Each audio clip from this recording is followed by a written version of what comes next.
Hi, this is Dr. Darnise coming to you with another installment of my Religion 101 series. It's been a couple of minutes since I have made one, but I thought I'm due.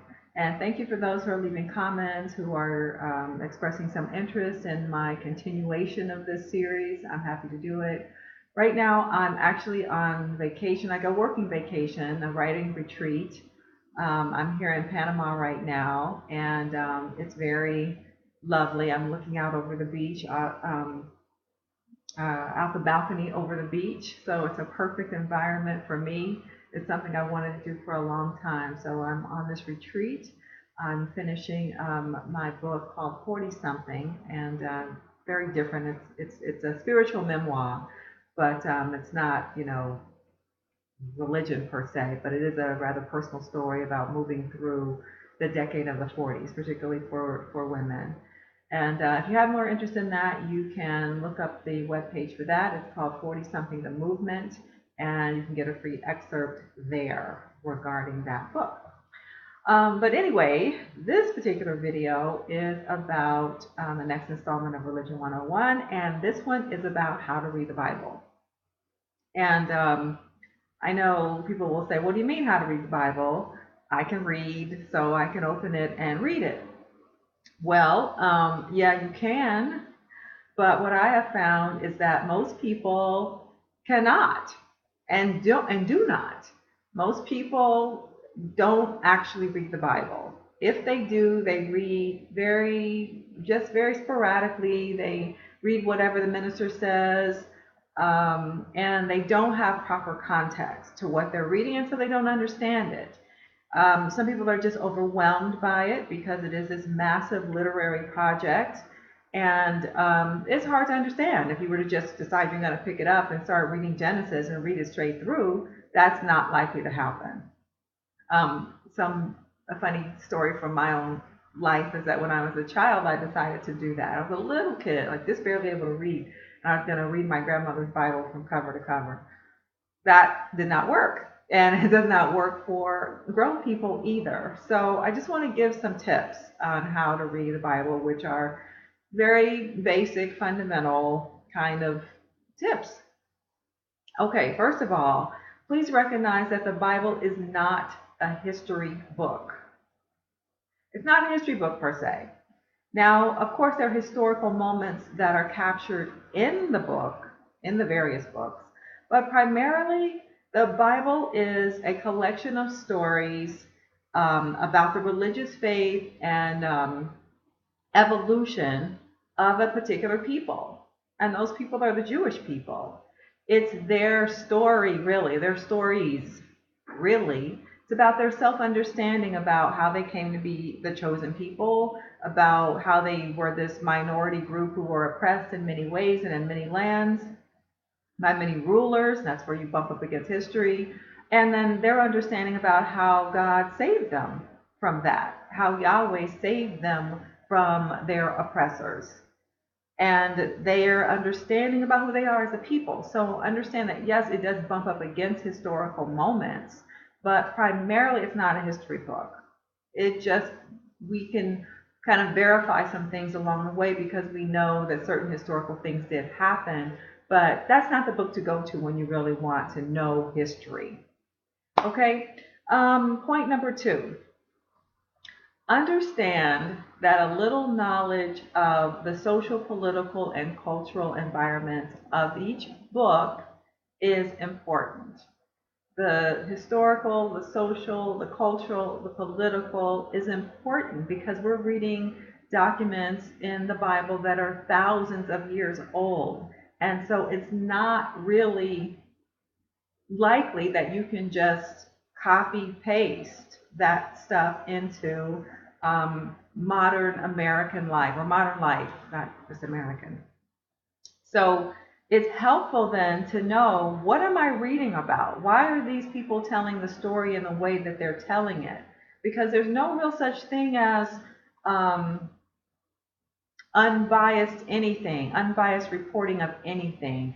The way you hear a story is because certain people chose to tell the story that particular way. And you probably know that already. But in terms of the Bible, also, people are telling a story because of their particular social location, we call it in academia. Their social location. Who are they? What's their economic situation? How are they living? Where are they on the social ladder? This is why they're having a perspective that they're having. Okay, so now, I don't expect people to become Bible scholars and know this in and out. Here's what you can do, though. You can get yourself a study Bible and read. Usually in a study Bible, they'll have is a page or two before each book that situates you, lets you know what you're about to read. You're entering into a particular worldview with each book. And the first page or two will let you know, who was the king and what land is this and what's it next to, what are the people struggling with, and just a general situatedness, so that as you start to read, the book of Matthew or the book of Genesis, what it is you're about to read and help you step into that world. Okay, so that's my other tip there. And thirdly, I am looking at my points here because I wanted to be sort of methodical in this, and I will probably continue to do these kind of tidbits. But point number 3 is that please understand, not all books that were written in a person's name was actually written by that person. So you might have the book of the Gospel of John, for example. We don't really know who John was or which John that was. And it may be surprising to hear that, like, wait, that person didn't write that book? Well, who? What person? I mean, yeah, it's weird in our time because we think, okay, well, if you write a story in somebody else's name, that's wrong. That's plagiarism. If you claim something that's not yours, that's plagiarism.